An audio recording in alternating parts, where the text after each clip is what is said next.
Ladies and gentlemen, welcome back to the channel. I'm IWN. And this is your WWE AEW Thursday afternoon news. We got a bunch of WWE AEW Thursday afternoon news to go over. Guys, you know, obviously I'm still dealing with all these deaths in my family. You know, my dog passed away this month. My father passed away in March. My mom's brother passed away a few months ago. And last year, my grandma, that's not enough. If that's not enough, that's not sad. My damn grandma and uncle, my dad's brother, passed away last year. So many people this year dying, man. So many celebrities dying. I've seen articles of a celebrity dying. An AEW graphic engineer died.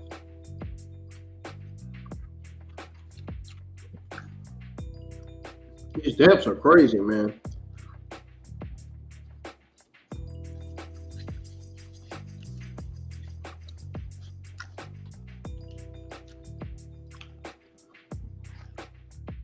Absolutely ridiculous. I had to go ahead and eat my lunch, man. So I have something to eat on my stomach before I go to work, you know what I'm saying? Yeah, she was a sweet and kind dog, you know. She was a very, very, very nice dog. She brought us a lot. The thing that's gonna haunt me for the rest of my life is my father's death. That's the one death that's still going to, that's the one death that's still gonna stick with me for the rest of my life. Guys, if you're new to the channel, hit that subscribe button. Turn on that bell for all notifications. Make sure you hit the like button on the stream. Let's get at least 3 or 4 likes on the stream minimum. Let's try to get more people in here as soon as possible because I'm getting ready to get started going over your WWE and AEW Thursday afternoon news. Also, you can follow me on Facebook, Instagram. You can add me on Snapchat. Links to all my accounts are in the description below. I wish I knew the link to my Snapchat account, but I don't. I don't even think Snapchat provides links. Snapchat is only just an app. It's not really a browser, you know. And I'm still so thankful to have my accounts back, man, you know.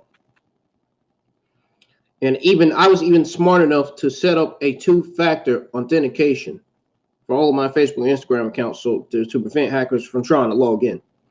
That way, Facebook, Instagram, and Google can notify me when somebody from an unrecognized browser or device log into my account and stuff.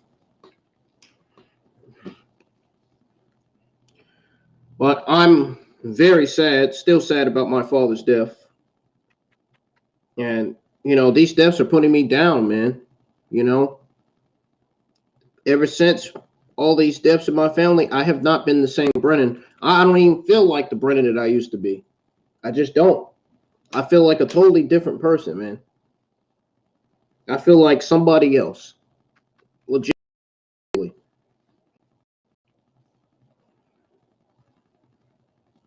I'm not going to be going out here trying to kill myself, though. No. Come on. I tried to do that plenty of times before, and it didn't work. Trust me. I had a mental breakdown a few days ago, man. I did.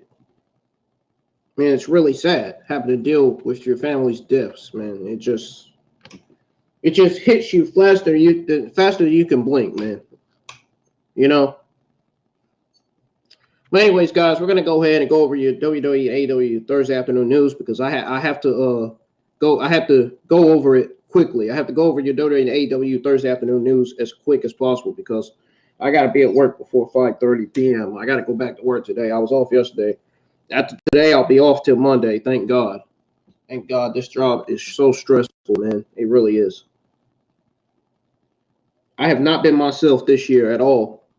I think it's safe to say next year will be my last year working with KFC. I'm indefinitely, improperly leaving KFC. I've been working there for too long. I think it's time for me to move on. I think it really is. Some of my managers are going to be upset, but I got to do what I got to do, man, at the end of the day.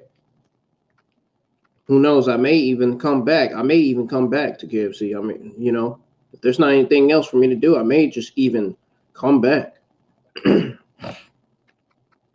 just even get the job back. But seeing as though I'm a YouTube content creator, and seeing as the fact that I'm almost at 500 subscribers means a lot to me, man. So I just want to thank you all so much for the overwhelming support that I've been given. You guys are always supporting my channel each and every week, and that is what makes me happy the most when it comes to YouTube, man. I always make sure my thumbnails look right. I always make sure my background is straight, is okay, and lined up and everything, you know. And if you guys like the background I have right now, let me know. And let me know whether you enjoyed the good tunes I played in the background or not. So sometimes I'll be live late and sometimes I'll be live early. I am definitely going to be live for Friday Night SmackDown and Rampage early. So I'm going to be scheduling my Friday Night SmackDown and Rampage watch along tomorrow. It's going to start at 7:30 p.m. because I'm only going to have a few WWE and AEW Friday evening news to give you guys. And SmackDown and Rampage review will be tomorrow, will be this Saturday afternoon. And then this Saturday night, I'm going to be live for Halloween Havoc. I'm going to be live for your Halloween Havoc watch along. It's going to be great. NXT Halloween Havoc is going to be way better than these NXT shows that they terribly produce every week, every Tuesday nights. NXT has been, I ain't going to lie to you, NXT has not been good at all. They really need to start making some changes to NXT, man. And that loss to AEW should signify that. Should let them know that, hey, should let Triple H and the creative know that, hey, it's time to start focusing on NXT. We just lost to AEW Dynamite in the viewership ratings. You know what I'm saying? Shit like that. But anyways, guys, we're going to start with your WWE Thursday afternoon news. We're going to start with the news on WWE trademarking name for new NXT show. So apparently, WWE reimagined NXT a couple of weeks ago. The company replaced the new colorful logo with shades of white and gold. WWE might be introducing a new show for their developmental brand. According to Fightful, WWE filed to trademark NXT Deadline. On October the 5th, 2022, the company filed the trademark for entertainment. I guess it's referring to entertainment purposes. I don't know. But NXT has experienced a lot of changes since Triple H came to power in July 2022. The game decided to bring back the critically acclaimed TakeOver series for NXT Premium Live Events. WWE will present the NXT special event from the Performance Center in Orlando, Florida this Saturday. That's going to be great. I can't wait. Like I said, I'm going to be live for your NXT Halloween Havoc watch along. I've had it scheduled ever since, I'd say, last month. When I come home from work tonight, I'm going to be working on the NXT. I'm going to be working on my NXT Halloween Havoc background first, and then I'm going to start with the Friday Night SmackDown Rampage thumbnail. Have all the SmackDown Rampage talent that are supposed to appear on the show on those thumbnails. I can't find a new render of Nyla Rose for some reason. I don't know why. These devil art people need to start making new renders of Nyla Rose, man. Seriously. Because all I see is old renders of her instead of new renders. Anyways, moving on to the next news here. So this is pretty much my topic right here. This to me is pretty much topic of discussion. This is pretty much a news article that I have an interest in going over because I loved how it's written and how it was done by my sources, Ringside News. So apparently WWE got huge props for correcting mistakes they made with LA Knight in a big way. So LA Knight wasted no time in making the Impact, as if anybody cares about Impact Wrestling these days, man. Impact Wrestling is so garbage, man. Nobody watches it. I mean, do you blame everybody for not watching Impact Wrestling? Honestly. Just saying. But LA Knight wasted no time in making the Impact when he debuted during NXT TakeOver Vengeance Day on February 14, 2021. He underwent a huge change after being called up to the main roster, as he was known as Max Dupree. And guys, let me tell you the simple answer as to why I go live with these WWE and AEW news live streams. It's because it's very important for the entire internet wrestling community to know their WWE AEW news. And and plus, on top of that, I like to keep you guys up to date with what's going on within the world of professional wrestling as far as AEW and WWE news goes. Now, Knight debuted as part of the Maximum Male Models agency, with Mace and Meshoir making the first two acquisitions of the agency. Eventually, Maxime Dupree joined the fold as well. However, he left the group, became LA Knight again. He also defeated Mansoor in a singles match on SmackDown last week. Afterwards, LA Knight immediately turned heel and insulted the crowd. While speaking on the latest episode of The Experience, the Experience podcast that Jim Cornette runs, he actually commented on LA Knight reverting back to his old gimmick. He gave WWE props for concerning mistakes by having Knight return and leave the Maximum Male Models. He says here, and I quote, this is what Jim Cornette said: "The thing about LA Knight is I like the fact that they realize they've committed a crime against nature, changing his name to Max Dupree. The whole male model thing. Mace and Mansoor, and by the way, those guys have to be so embarrassed. They're going out on TV looking like that and doing that."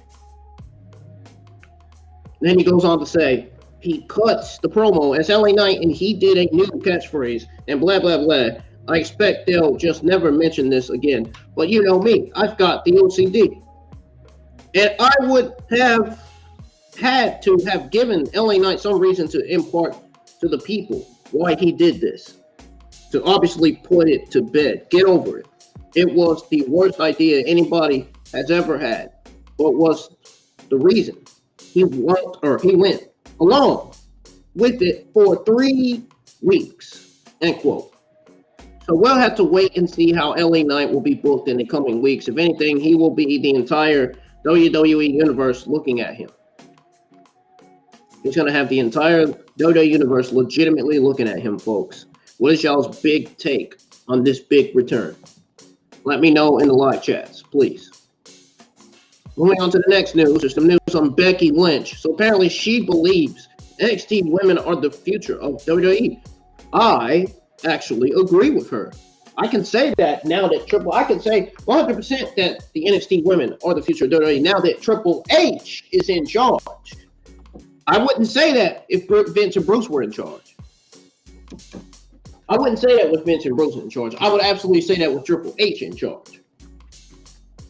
And his creative team back to producing and writing better shows. I wouldn't be surprised if people in the community say that Triple H's creative team is writing better shows than Bruce and Vince's creative team that they had.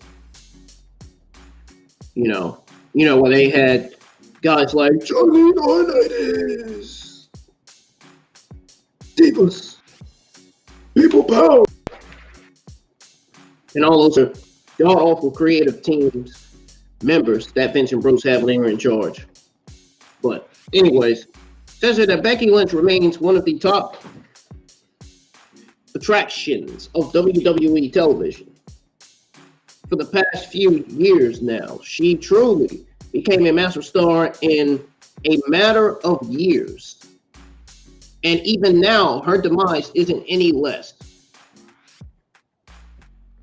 Her demise isn't really any less, man.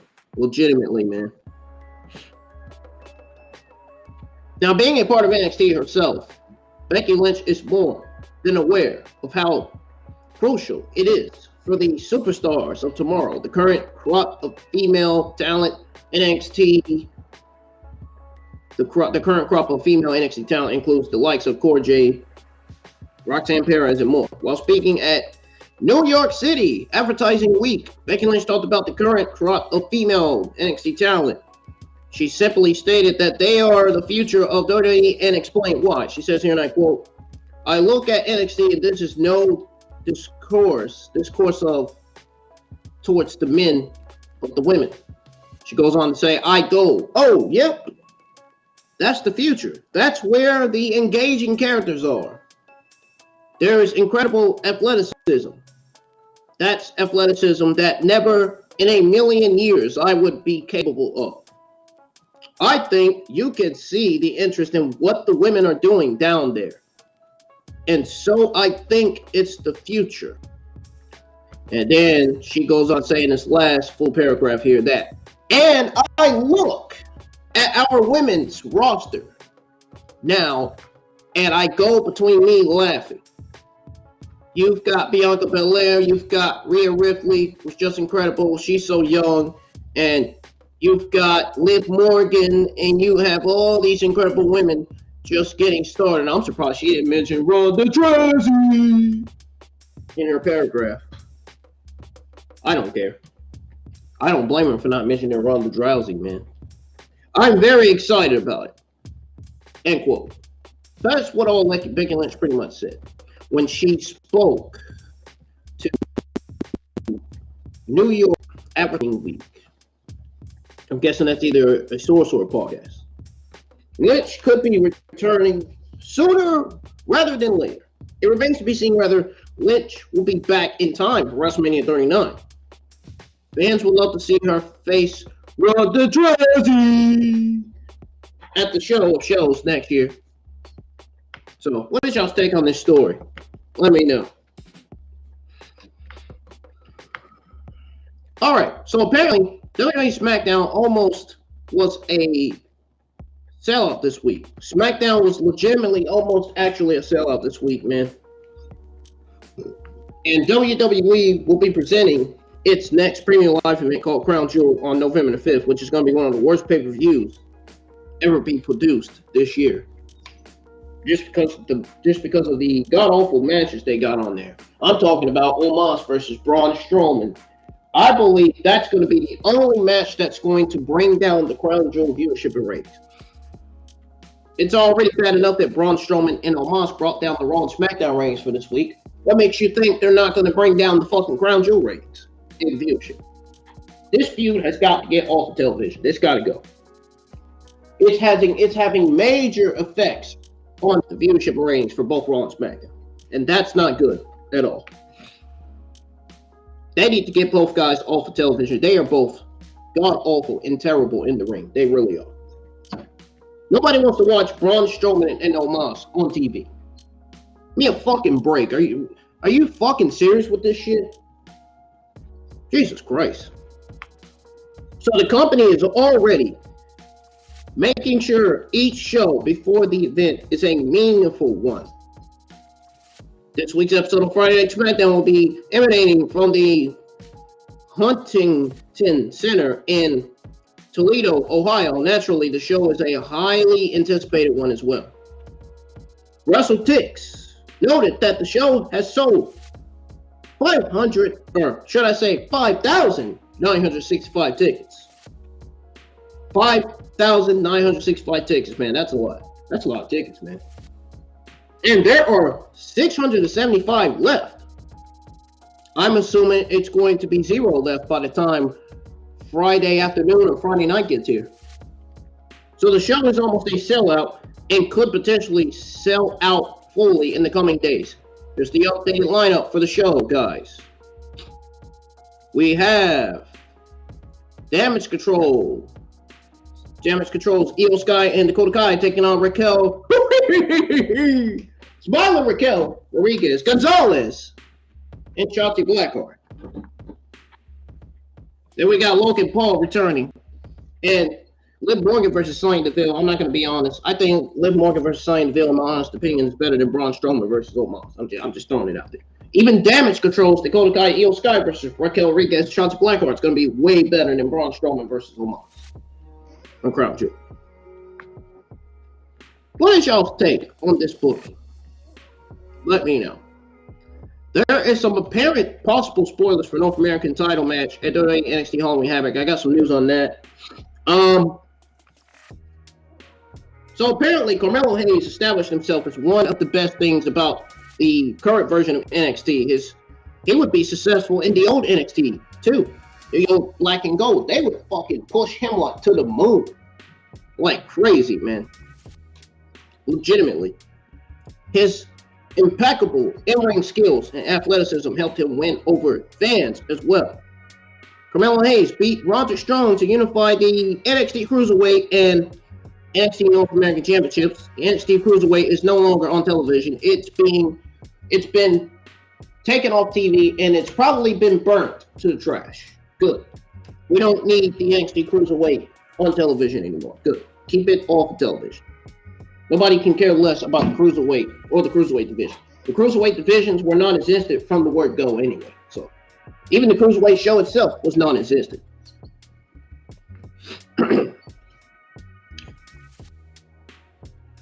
But Carmelo Hayes beat Roderick Strong to unify both titles at NXT New Year's Evil on January 4th, 2022. Since then, his stock continued to rise. He eventually lost the title to Solo Sikoa before it was vacated as well. Carmelo Hayes versus Oro Mensah versus Wes Lee versus Von Wagner versus Nathan Frazer will face each other for the vacant NXT North American title at the upcoming WWE NXT Halloween Havoc event. The early betting odds are out for the match. This is your spoiler. If you don't want to hear the betting odds for this match, I suggest you click over here now because I'm getting ready to go over it in 3, 2, 1. So, the order shows Hayes. The order shows Hayes plus 175. That's the biggest favorite. Followed by Mensah plus 800. Lee plus 125. Wagner plus 400. And Fraser plus 500, according to betonline.com. So that is your betting odds for the North American Championship match right now.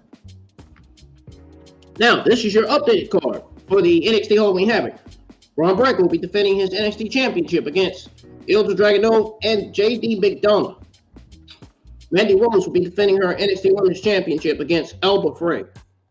I wish they would change her name back to Kaylee Ray, because that's the name that she needs to have right now. She should not be having a name Alba Frey in WWE. It makes her look completely lost off the shelf. Grayson Waller versus Apollo Crews will be in a spin the wheel make a deal match. We got the ladder match for the NXT North American Championship. Of course, we already went over that. I'm not gonna say it again. We got the Weapons Wild match. Roxanne Perez versus Cora Jade. Damian Kemp versus Julius Creed in the ambulance match. If Julius loses, Julius Creed will have to leave NXT.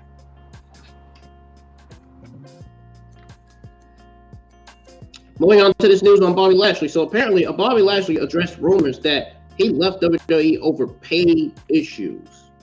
Over payment issues, man. Payment issues. Unbelievable. Bobby Lashley made his WWE debut in 2005. And you want to talk about payment and pay issues. WWE is all about money these days, man. That's the same thing with my job I work at. They're all about money. That's the same with all these jobs around Salisbury.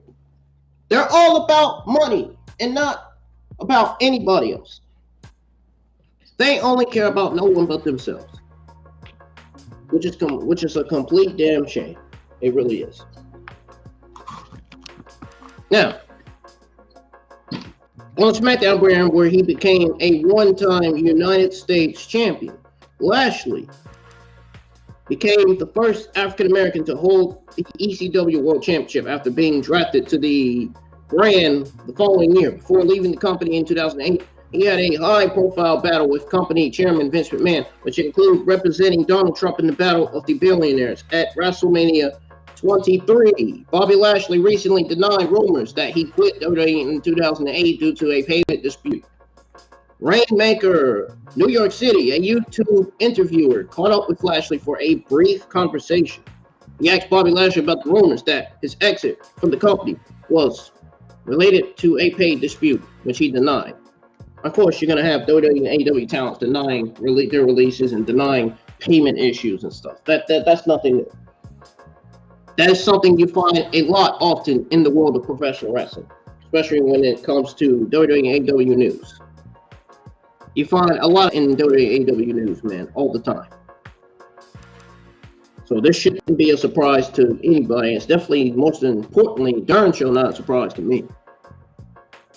Now, Bobby Lashley stated that it was never about the money because he was making a lot of money at the time, but yet he left over payment issues. See now he says he's saying that just to confuse the audience. He said he only wanted to legitimize his character. Bobby started by saying, no, that's 100% not true. I was making a tremendous amount of money then. Here we go with the dirt sheets, giving out false news again. Ringside news about the dirt sheets, you fucking geeks online. You wanna talk about dirt sheets? Let's talk about Wrestling Observer. Let's talk about Fightful. They're dirt sheets. They're the ones giving out false news. Don't blame Ringside News for that shit. JD is not to blame for it either. JD gives out WWE and AEW news for free on off the script, just like I give out your WWE news for free here on the IWN YouTube channel. Jesus fucking Christ, these geeks online, I'm telling you. When are they gonna stop with their complaining, man? When? I don't get it. It says here, and I quote, before that, Bobby Lashley said I was making a tremendous amount of money. It says here, and I quote, there was other issues and other things going on. It was an opportunity for me to go fight and legitimize my character a little bit.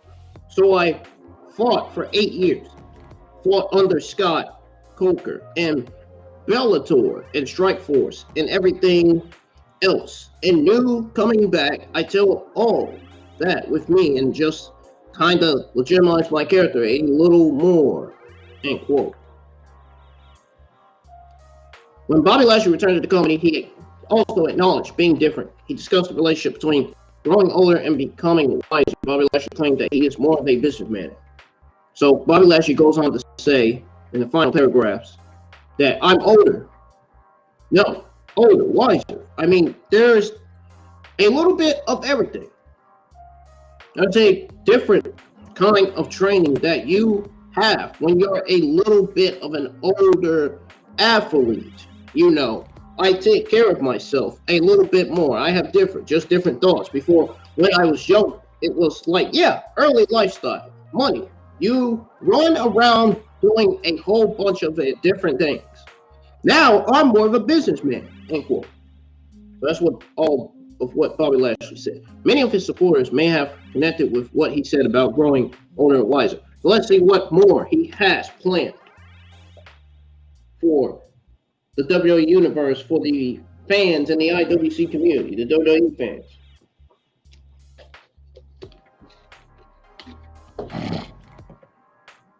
This was a great story to go over. Great news article to go over. I loved it. Now, Moving on to the next news. So apparently, there's some news on Bray Wyatt. Footage emerged of Bray Wyatt making quick exit after WWE SmackDown promo. It says here that Bray Wyatt worked for WWE under Vince McMahon's direction from 2009 until 2021. The 35-year-old was unexpectedly let go last year despite being one of the most well-known employees. Bray Wyatt returned to WWE at the Extreme Rules Premium Live event. He recently exited the SmackDown arena in haste after delivering an emotional promo.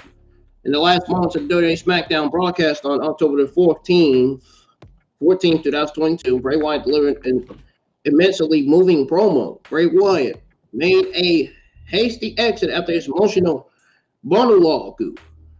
The moment was witnessed by numerous fans on the camera.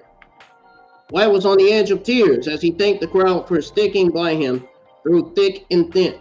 A masked figure on the Titron interrupted the segment and started speaking in a mysterious manner before the show ended. Many fans commented the SmackDown Finals thrilling cliffhanger, while some weren't pleased with it. Some viewers were able to record what transpired after the performance. The first clip's 17-second point shows Wyatt leaving the ring as the majority of viewers glazed at the Titron. At the 10:20 mark of the following video, Wyatt can be seen hastily leaving the arena through the crowd. So what do you guys think of this story? Let me know. There's some news on Daniel Cormier. It's not really that serious, but it's important for us to know here. So apparently Daniel Cormier says Sami Zayn is doing the best work of his career, which I absolutely agree. I've been saying this for the last 3 weeks. Sami Zayn has been part of the WWE family for well over 8 years now and has several solid matches in that time period. His ability to master anything handed to him has helped him earn the trust of WWE.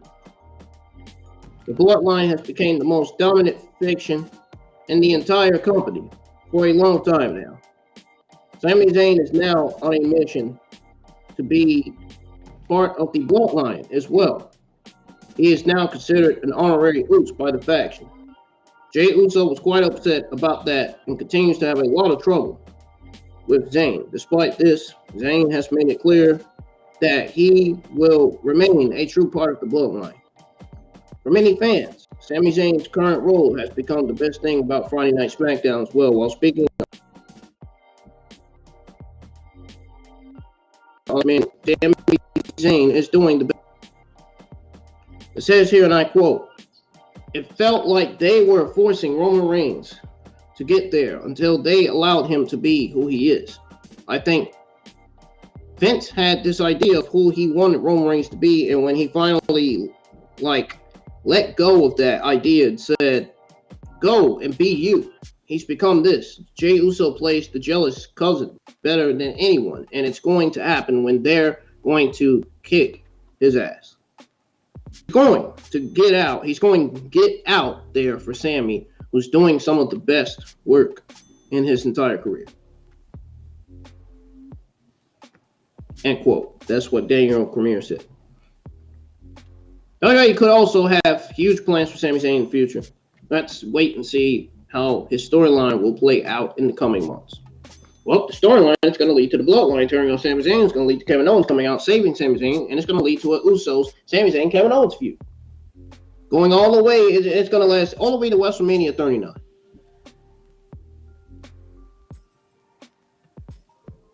That's my prediction of what's going to happen with this storyline here. Now, there's some news on Monday Night Raw. Why? I don't know. But you guys are about to find out. Now, apparently there's plans in motion for WWE Monday Night Raw's 30th anniversary episode. WWE is all about celebrating history. Whether they are creating it or reliving the past. They always do that every year. It's the same old shit every year. It's nothing new.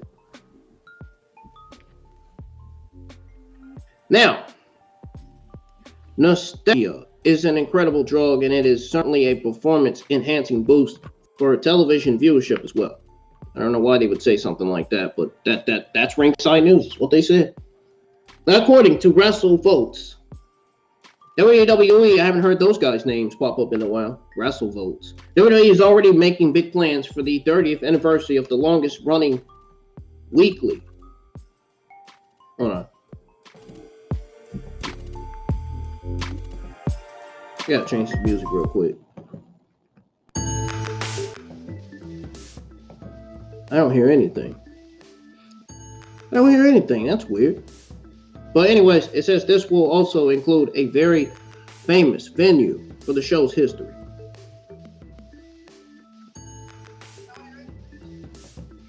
It says here, and I quote, "I'm told plans are in motion for the 30th anniversary of Raw.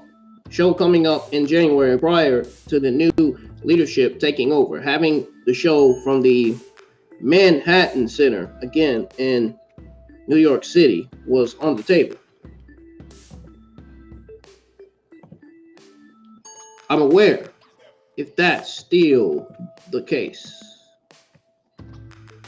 End quote. That's what WrestleVotes said. So we have to see how Triple H celebrates the 30th anniversary of Raw. He was not present for that history date, but a lot of his friends were. They were also responsible for creating memorable moments over the last 3 decades.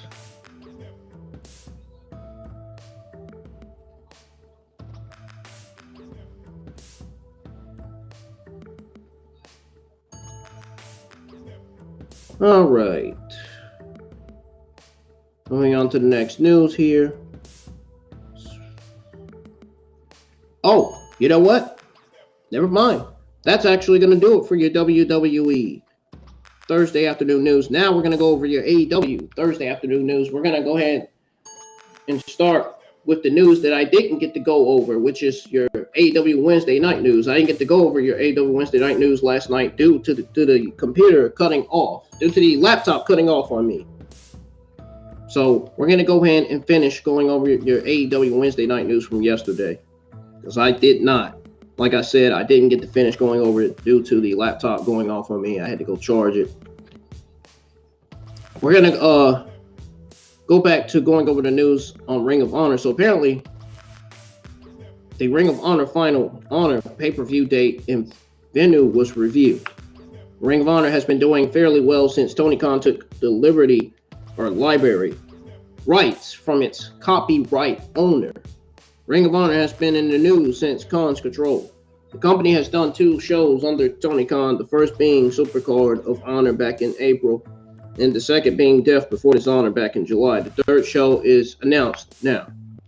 Ring of Honor Final Battle will take place on December the 10th from the DFW Metroplex in Arlington, Texas. The show will be an exceptional event as Death Before Dishonor raised the stakes. Death Before Dishonor was the show where Claudio Castagnoli became the Ring of Honor World Champion. He lost the championship to Chris Jericho. Chris Jericho is doing exceptionally well with the title. Chris's win confirms that the show and the matches will be amazing. While no other information has been shared, Samoa Joe was used in the promo about the event. So we'll have to see how the matches will get announced for the show. Now, what do you guys think of this announcement? Let me know.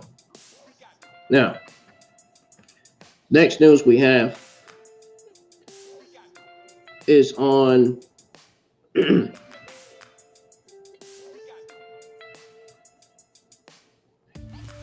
next news we have is on AEW booking, #1 contender match, and more for Dynamite this week. I don't know why I was thinking it was news on Jon Moxley. That's not what I was looking at.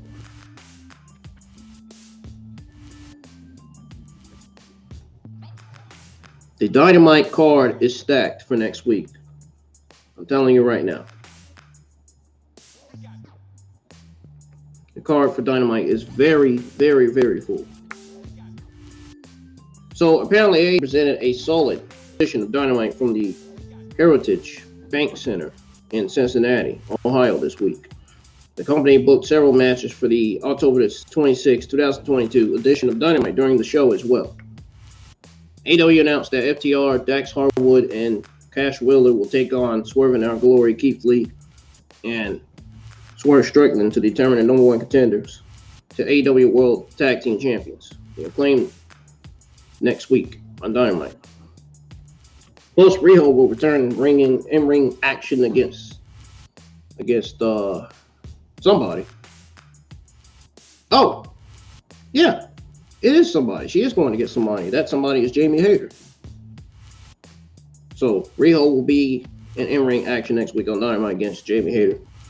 The first ever AEW Women's World Champion returned to Dynamite and helped fend off the attack on Toni Storm by review Jamie Hayter, which was this Tuesday night. Bryan Danielson will take on Sammy Guevara in singles action as well. The October 26, 2022 edition of Dynamite will emanate from Chartway Arena in Norfolk, I think it's Virginia. I know it's in Norfolk, that's all I know. I have to find out the rest later. But the card so far is FTR, Dax Harwood, and Cash Wheeler versus Keith Lee and Swerve Strickland. We got Riho versus Jamie Hayter singles action. Jericho Appreciation Society's Chris Jericho and Daniel Garcia versus Blackpool Combat Club. Castagnoli and Wheeler Yuta in a tag team match. Then we got Bryan Danielson versus Sammy Guevara in the singles match. So that is the card for next week's episode of Dynamite. There's news on Kenny Omega. Finally. I haven't seen news on Kenny Omega all day until now. Apparently, Kenny Omega was spotted with fans at Universal Studios in Orlando during AEW suspension. Kenny Omega and the Young Bucks were stripped of their AEW World Trios Tag Team Championships following their brawl with CM Punk. Ace Steel at All Out. Appears that the Cleaner is enjoying his time off from the promotion. Kenny Omega was recently spotted at Universal Orlando. The former AEW World Champion took pictures with fans as well.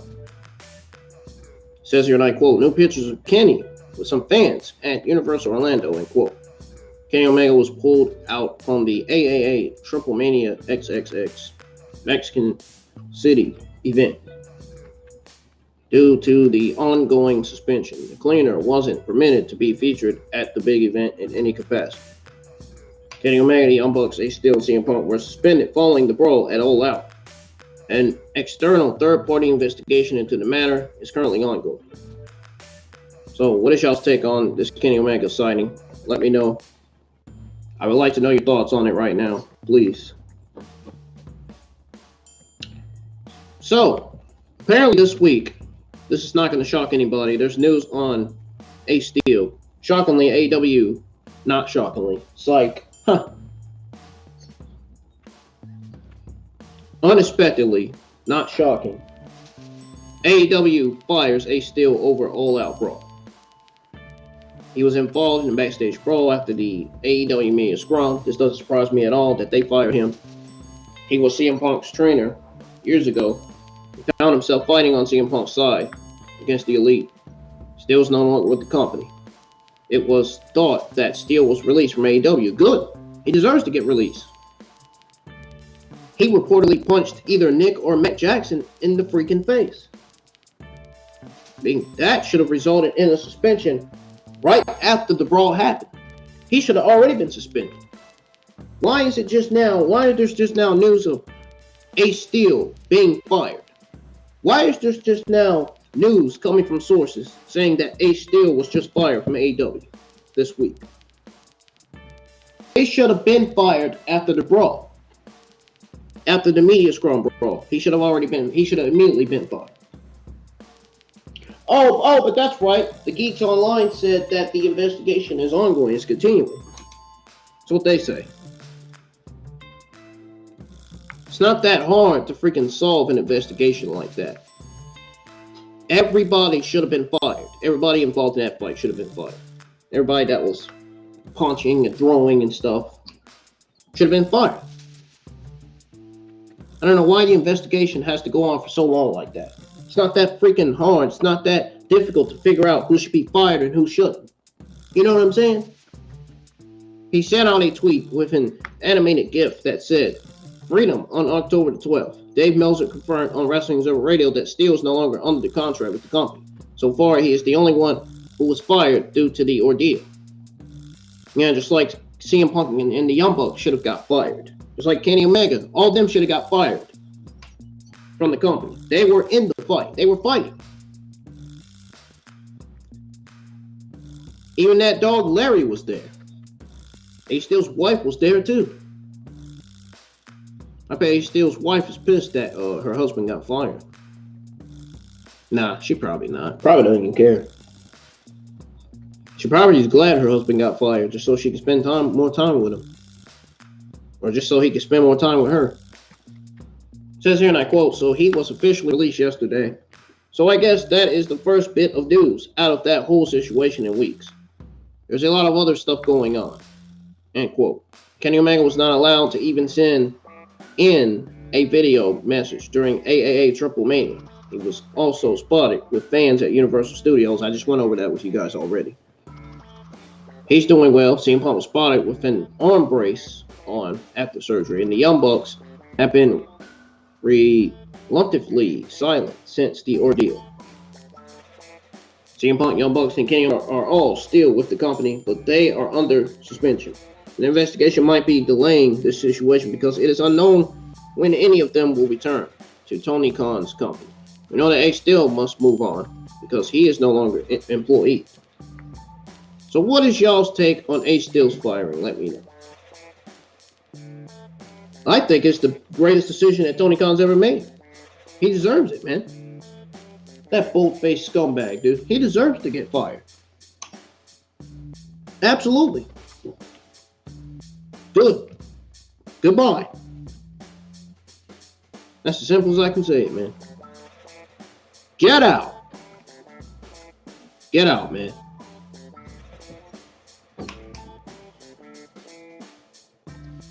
So, there's some news on Jim Ross. So, apparently he teases retiring from AEW role. This doesn't really sound that good at all. Jim Ross is a veteran in the pro wrestling world as he made a name for himself as a commentator in WWE. He has delivered some of the most iconic moments in the history of pro wrestling. Being a veteran, Jim Ross is well aware of how the pro wrestling world functions and how certain things in AEW can be perceived. Fans are largely agree with what he has to say as well. Good old Jim Ross has been the voice of AEW since the very beginning. But the years are finally catching up to him, just like the years are catching up to Matt Hardy and Jeff Hardy. While speaking on his Grilling JR podcast, Jim Ross talked about his time in AEW and hinted at retiring in the future. He says, and I quote, "I think my contract with AEW is about another year and change. I'm looking at finishing that out and then taking it from there. So that means I'm thinking about retirement. I haven't talked to Tony Khan about this, but when I signed an extension, I think for 8 months or something like that, it's still in effect. I'm happy with that arrangement. We'll take it 1 week at a time. I don't know if I'm going to stay or if he wants me to stay. I think he does, and I know I do. But I also have to be realistic. I'm not a young kid. Maybe I'm traveling too much. Maybe I don't need to come to Dynamite and stay at home an extra day before you get on that next airplane. I like what I'm doing. I really do." End quote. Jim Ross has no intentions of returning to WWE. I don't blame him. The WWE was completely ruined and was a complete utter disaster, and they were completely bankrupt when Vince and Bruce took over. You better believe that. Even when John Laurinaitis was head of talent relations, talents were not getting enough TV time because of how creatively awful WWE Vince and Bruce were with the company.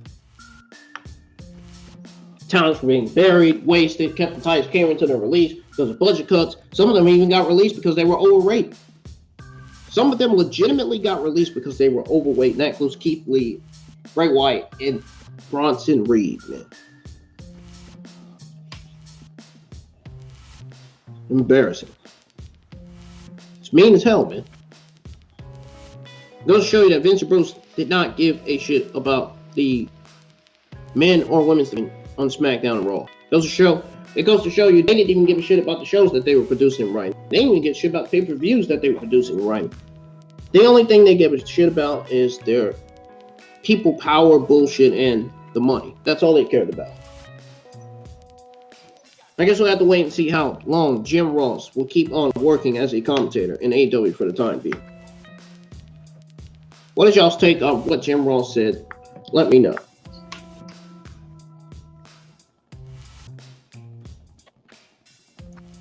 So, apparently there was a call for AEW to train their wrestlers better. They need to. Some of them are awful, and some of them are not. Now, that's probably not all you're going to hear from me there, as far as saying that. Apparently, Dynamite featured a rather concerning spot during the show this week. Adam Heyman Page was knocked for a loop and suffered a concussion in the process. Now, fans are coming down on Tony Khan's company. A resurfaced interview from Tony Khan on the Swerve City podcast did not age well. During the interview, TK explained that AEW didn't conduct traditional training because they have a different approach.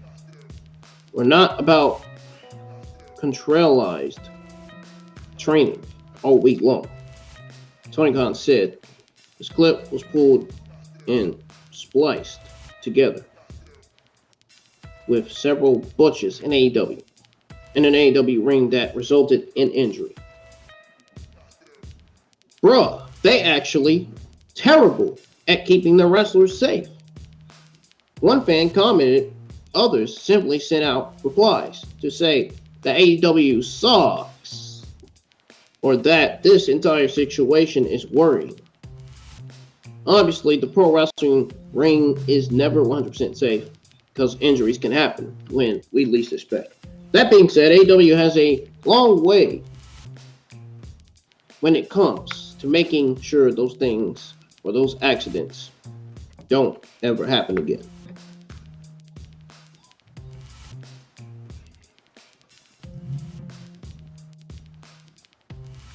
What are y'all's thoughts on this? Let me know. Now, moving on to the next news here. Apparently, Chris Jericho is working under old AEW contract for the remainder of 2022. I don't know why I said remaining. I meant to say remainder. Just Chris Jericho is a known. He's actually 100% known for his flashy rock style, his flashy rock star persona. Journalists and industry colleagues have dubbed him one of the best professional wrestlers of all time. The former athlete recently signed an agreement with AEW that will keep him in the company through December 2025.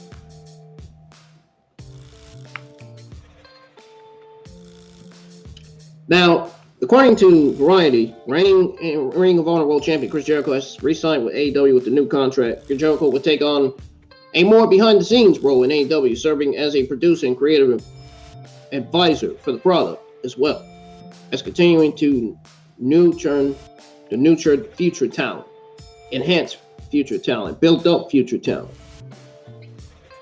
Jericho said on the deal, I guess the simple answer is why not? Things have been going well in the company. I really do feel that this is my company. It's tattooed on my heart, so to speak. I've been here since day one, and there's really no reason not to be here continuing forward. Jericho might as well said, I've been here since day one-ish. Jericho has been a part of AEW since the promotion first started in 2019. He also became an inaugural AEW World Champion, a title that earned him the moniker of League Champion. In the latest Wrestling Observer Radio, it was noted that while the announcement framed it as a contract extension, it was actually an entirely new deal. According to Dave Meltzer, Jericho's initial deal with the company was set to expire in January 2024. He will be on his initial deal until the first week of January, with the new deal expiring in January 2026. That's a long ways from now. Meanwhile, at 51 years old, Chris Jericho won his 8th world title, beating Claudio Castagnoli last month on Dynamite to become the new Ring of Honor World Champion. Jericho's doing great for himself right now. He's doing the best work of his career. So we have to wait and see what Chris Jericho has in store for all of us next.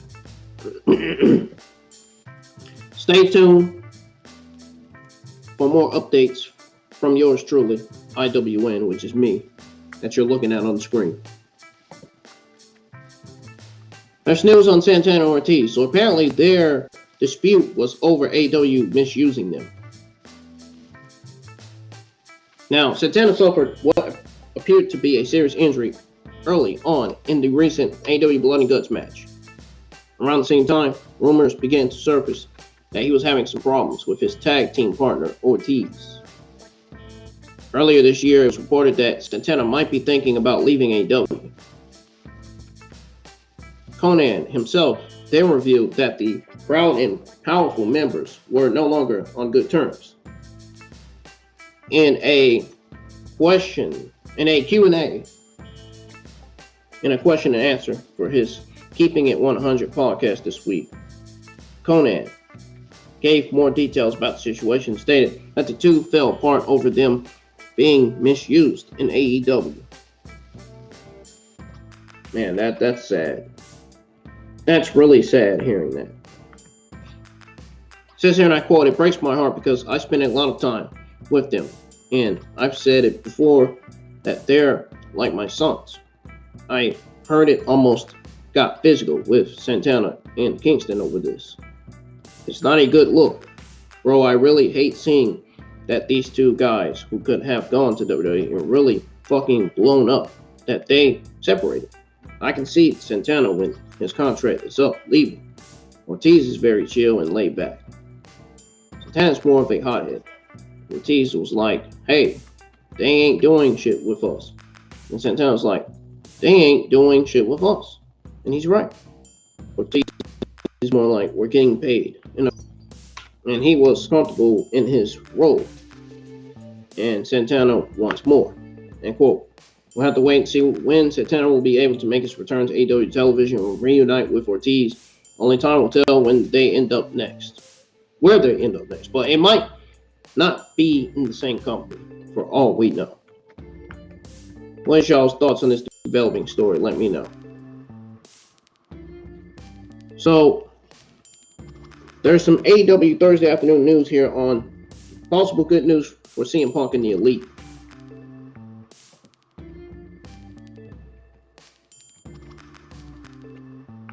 So, CM Punk he appeared in a video package honoring the legacy of the Ring of Honor World Championship before Chris Jericho defended it against Dalton Castle.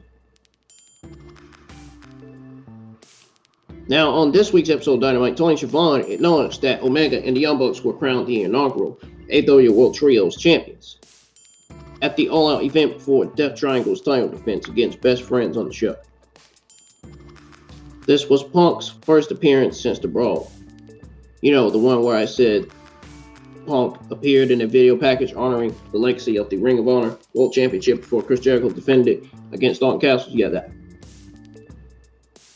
So we'll have to wait and see when they will return to AEW television. You guys expect to see CM Punk, Kenny Omega, and the Young Bucks back sooner than later? I want to say yes and no. I want to say no a lot. Because they should be suspended from AEW. They should not be brought back. I mean, that media is scrum. That mean scrum was unnecessary. That mean scrum wrecked stage brawl. It didn't make any sense at all. That was not professional at all. It's not professional seeing that news either. On top of that. Now, moving on to this news, this is my topic here. It's news on Jeff Hardy. Apparently, his DUI trial hearing has been postponed yet again.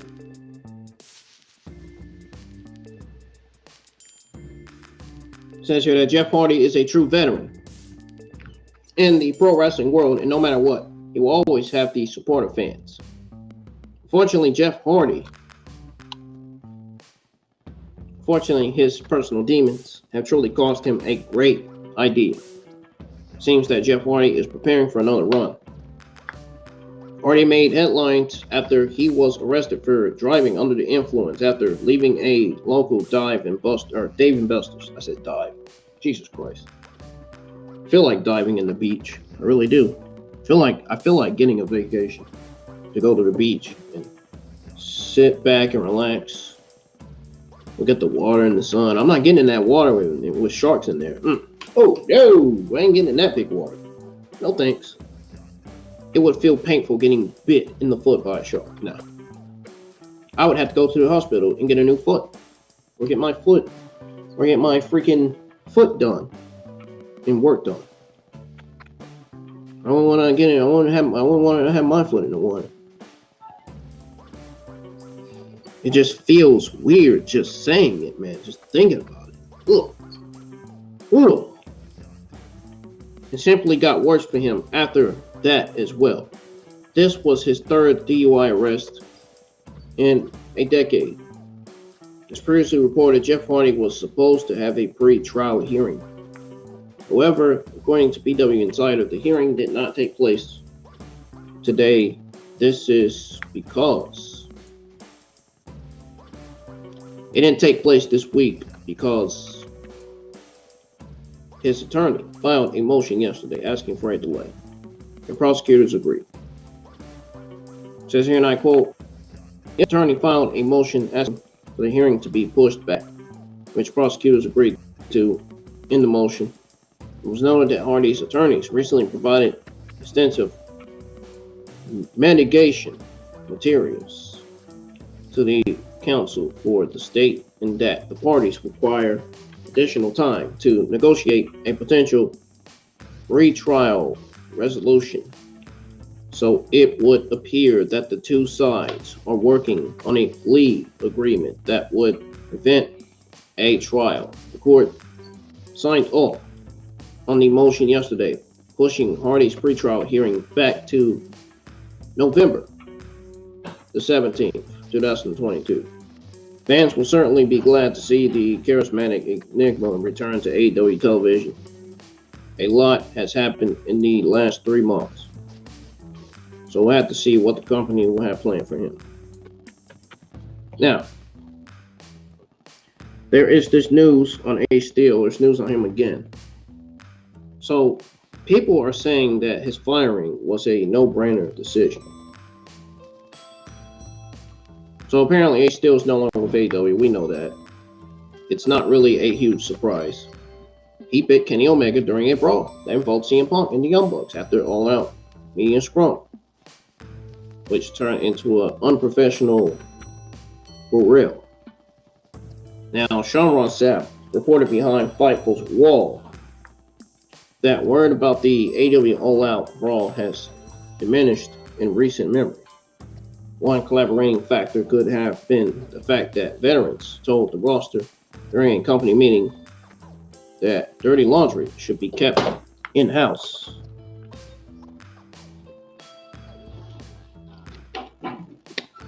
I don't think that's the case at all. I think it's just more than just that. I legitimately think it's more than that, to be honest. Much of the roster has remained quiet since the brawl out situation. It says here, and I quote, "Rather it be on the record, off the record, or on the background." This became even more of a case after the Jon Moxley, Daniel Bryan, and Chris Jericho led talent meeting that encouraged talent to keep their dirty laundry in-house. After word emerged of Ace Steel finally being let go, more talent and staff were willing to talk. Then Charlotte Sapp, behind Fightful's paywall, went on to say that the unanimous consensus that were heard from was that the move was expected. And if there wasn't essentially providing legal remodifications, this would have been done the week of Brawl out. By the time the following week's tapings happened, most everyone thought that they were effectively done working with Ace Steel, who actually had to be fined for using curse language, for using bad words on television just days before. Steel's proximity to CM Punk throughout the situation complicated matters. End quote. That's what Sean Rossap said. Sean Rossap from behind Fightful paywall. It was also reported that another longtime talent had been on good terms with Ace Steel, said that the writing was on the wall immediately after that situation, and the bite marks on Kenny Omega were still visible. As previously reported, bite marks were visible on Kenny Omega the whole next week through a trip to Japan as well.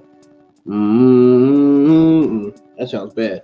Another talent reportedly said that Steel was a no-brainer decision. It was a no-brainer decision. One talent said, biting people bad to follow up sentiment. I guess we'll have to see what's next with Ace Steel, but one thing's for sure, he will have to find employment elsewhere after the AEW media scrum escalated quickly. Now, the fact that he bit Kenny, my actual reaction to that. I mean, I know, man. I don't even know why he did that, man. I don't know. It was disrespectful.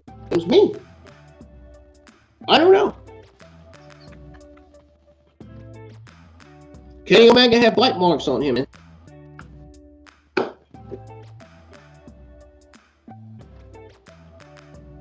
It's ridiculous, man. I'm telling you. Absolutely uncalled for. What's y'all's take on AEW's backstage situation? Let me know.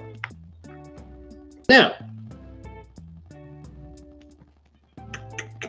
I think we're about finished going over the AEW Wednesday night news that I didn't get to go over due to the computer, due to the laptop going out.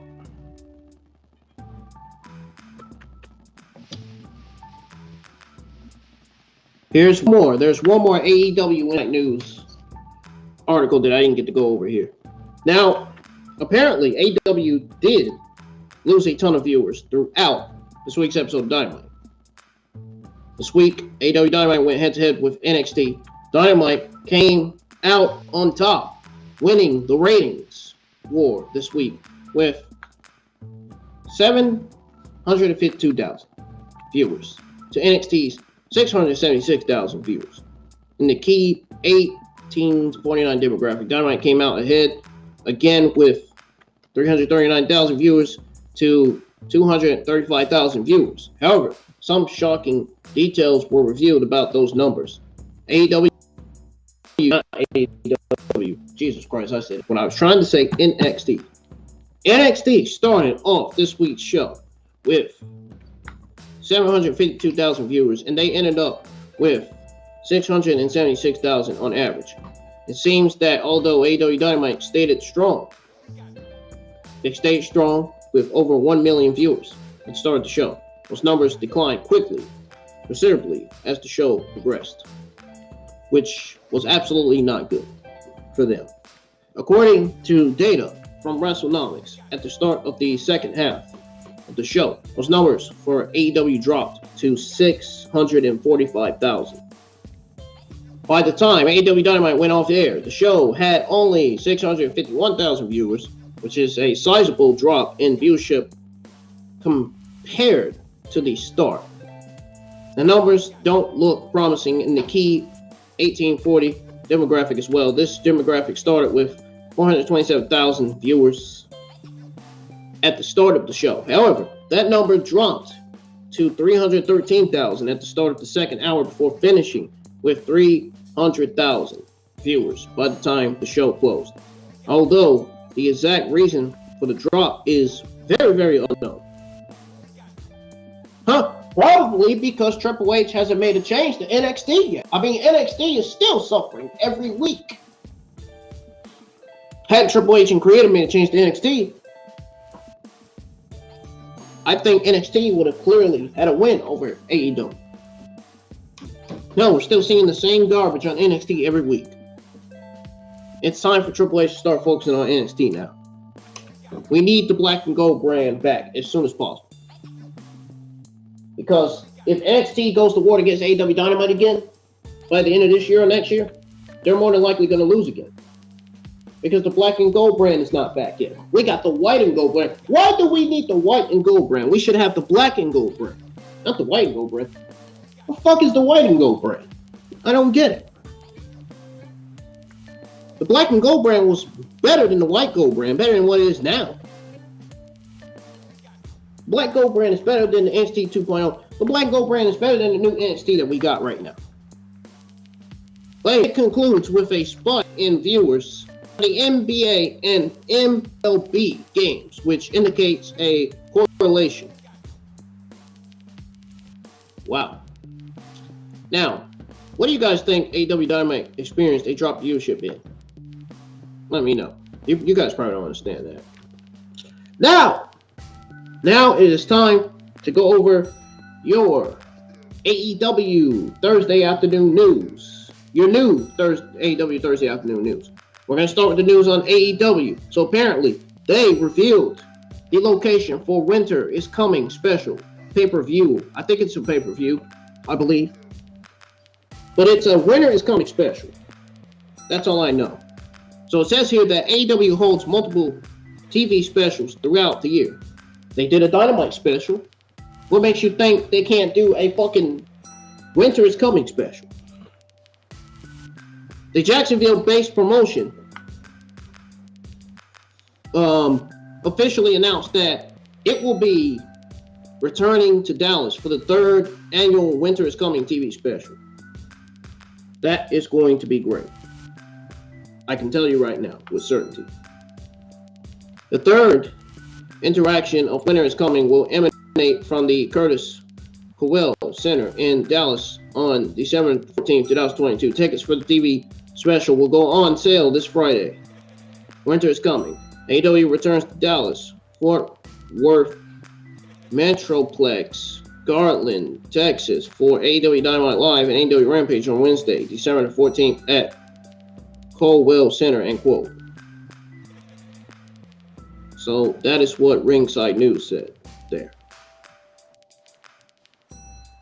And then tickets, and then it continues to say tickets go on sale this Friday, October 21st at 10 a.m. Central Time, end quote. Tony Khan has previously talked about his decision to return to the Dallas market for Winter is Coming. The company will announce the lineup for the show in the coming weeks. Oh man, this is going to be great. I'm going to be live. I'm going to be live with my AEW Dynamite Winter is Coming special watch along. So I'm probably going to do a thumbnail for that. Whenever the lineup gets, whenever Ringside News has news on the lineup. So that way I'll know who to put on there. Who my favorites are that I'll put on there on my thumbnail and on my background for my AEW Dynamite Winter is Coming watch along. What do you guys think on that? What do you guys think of this story on AEW Dynamite Winter is Coming? Let me know. You guys think of the location of where AEW Winter is Coming is taking place? Let me know. All right.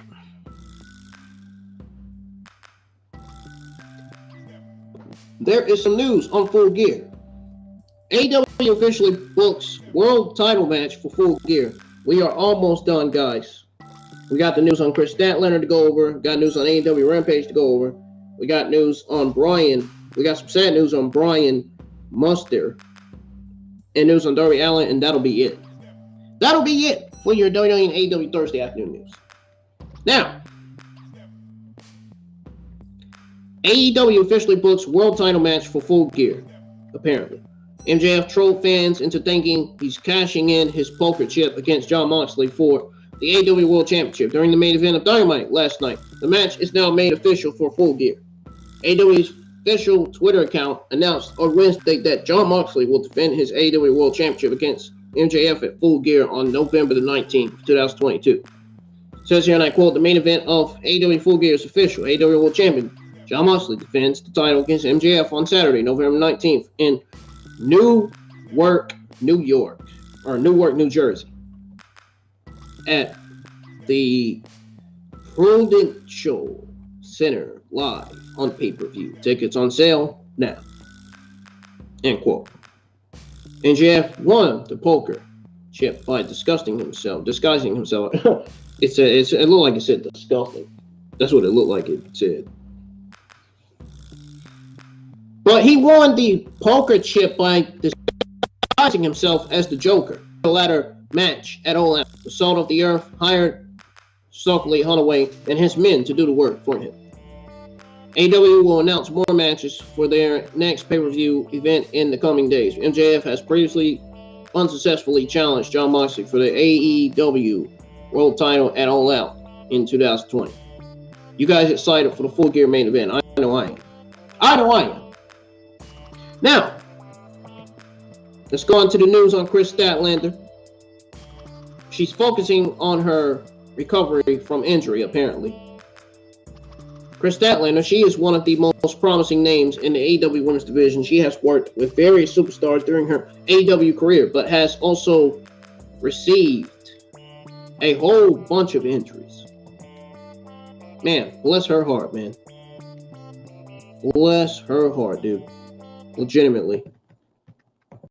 She's not the only one that's been getting injuries, though. Chris Statlander herself, she injured herself in June 2020. And this time around, tore her ACL in a match against Sarah, whatever her name is. AEW Dark in August. She had a match against Sarah on AEW Dark in August. In a recent interview with Hollywood Life, she reflected on her current injury status and Halloween plans. She says here, and I quote, "What are my plans for October and the rest of the year? Most likely just recovering from my knee surgery, getting strong, and getting myself ready to get back in the ring. Fortunately, it's the only thing I can really focus on right now, and I just want to heal as best as I can." End quote. This is Chris' second injury in 2 years. She tore her ACL on both occasions. She is nursing her injury and hopes to be back in the ring soon. She was on the verge of a push before her career was halted due to injury. After she landed awkwardly from a running knee, Statlander and her team initially feared, unlike a torn meniscus, which would have sidelined her for approximately 3 months. However, the MRI revealed that she had completely torn the ACL in her left knee. On a positive note, Statlander noted that unlike her previous ACL tear, she was relatively pain-free after the latest injury, and that she could walk around in the first 36 hours. I am excited to see Chris Statlander return whenever she does. I will be excited, and I can't wait to see what they're going to have next for her when she comes back. I can't wait to see who she's going to be feuding with, too. I wouldn't be surprised if they pick up on Chris Statlander's feud with Jade Cargill. I wouldn't be surprised at all. Now, there's some news on the AEW Rampage. AEW Rampage apparently has plenty of tickets available for this week's live episode. AEW Rampage is set to take place from Daily's Place in Jacksonville, Florida this week. The event kicks off from 8 o'clock p.m. this Friday. The current setup and available number of tickets was recently revealed, and they still have quite a number of seats to fill. According to WrestleTix Patreon, Daily's Place has a current setup and capacity of 3,364. Out of those, 2,193 tickets got distributed. There are now 1,271 available tickets for Friday's AEW Rampage. That's a whole lot. It says here, and I quote, actually, the available tickets are 1,271. The current setup capacity is actually 3,364.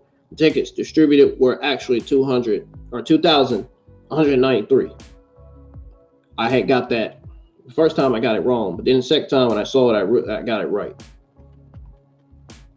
Now in their matchup with the Varsity Blondes, the Acclaimed will defend their World Tag Team titles. The Varsity Blondes may be over if they lose because this is a Champions versus Trademark match. Additionally, the FTR, I said FTR, Jesus Christ. Additionally, FTW Championship will be on the line when Hook faces Ari Daivari, which I predicted on my SmackDown AEW Rampage watch along from last Saturday, or should I say last Friday night.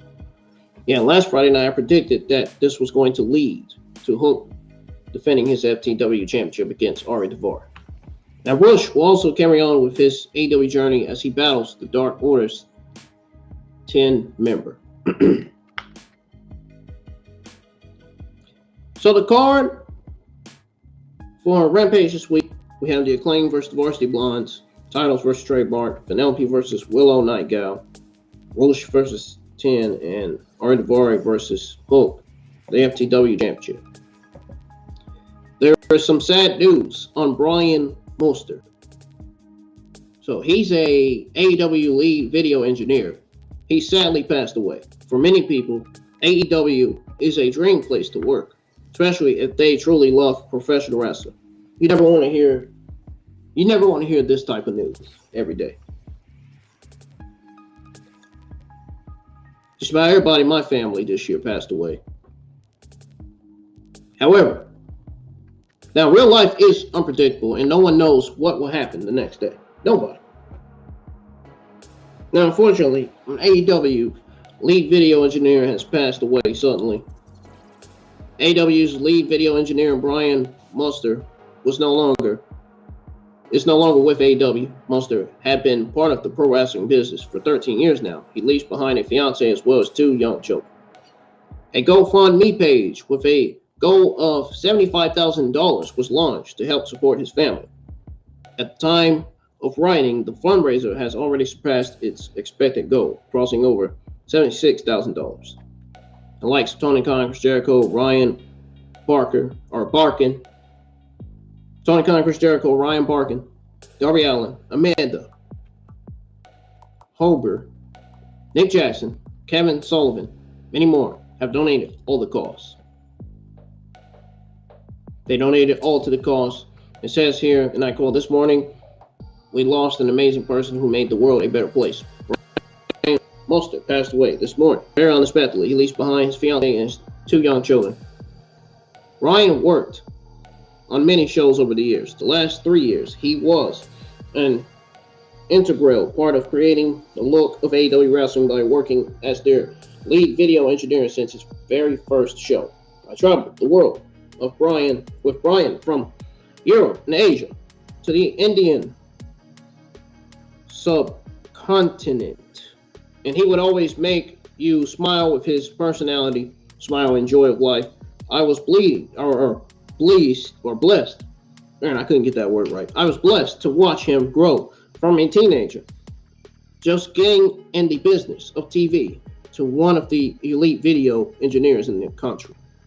And all who met Brian loved him. He will be dearly missed. Oh, I'm sure he will be.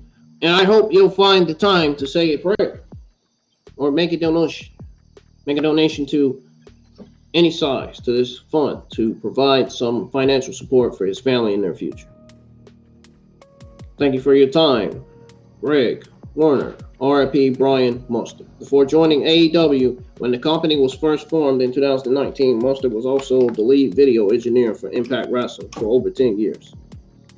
We would like to offer our deepest condolences to Mustard's loved ones during this sad time, says Ringside News. Now, moving on to this last news. This is your last AEW Thursday afternoon news, guys.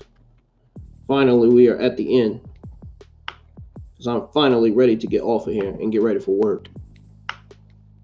There's some news on Darby Allin wanted to disappear from AEW television. It says here that Darby Allin garnered a solid fan base due to his unique look and Daredevil gimmick. Allin has worked hard to become one of the 4 pillars in the company. He also wanted to disappear from AEW television in the past. And by the way, my thoughts and prayers go out to Brian Mustard and his family during these hard, difficult times. And guys, please send out your prayers to me as well, because I've lost a lot of people in my family this year, and I'm still dealing with it. Allin has competed in several top-class matches, including those that have put his body through a lot of punishment. There is a good reason why he is viewed as one of the 4 pillars of the company. While speaking to Renee on the Sessions podcast, I guess it's podcast, I don't know. Darby Allin talked about being regularly featured on AEW television and recalled how he wanted to disappear from AEW television so that fans could miss him.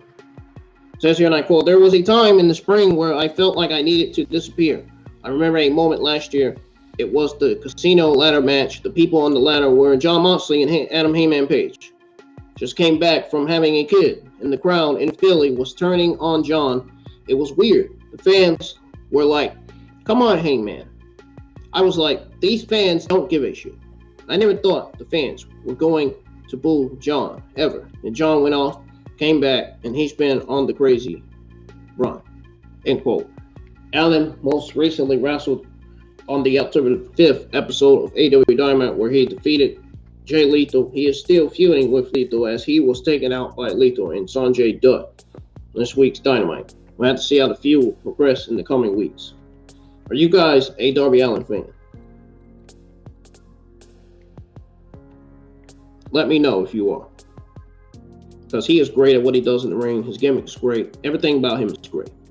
He's one of the best professional wrestlers that AEW has. Now, that's going to do it for your WWE and AEW Thursday afternoon news, guys. If you enjoy me giving you your WWE and AEW Thursday afternoon news, hit the thumbs up. Please subscribe to the channel if you're new. I got to get out of here. I should have been ready for work already, but I wanted to keep you guys up to date with what's going on within the world of professional wrestling. Keep you guys up to date with what's going on with the WWE and AEW news, you know. But anyhow, I'm getting out of here, guys. I will see you guys in the live chat for Friday Night SmackDown and AEW Rampage tomorrow night. I'll be live for your SmackDown Rampage watch along. So I'm getting the heck out of here. Have a good rest of y'all's Thursday, and I'll see you guys in the live chat for Friday SmackDown Rampage. Peace.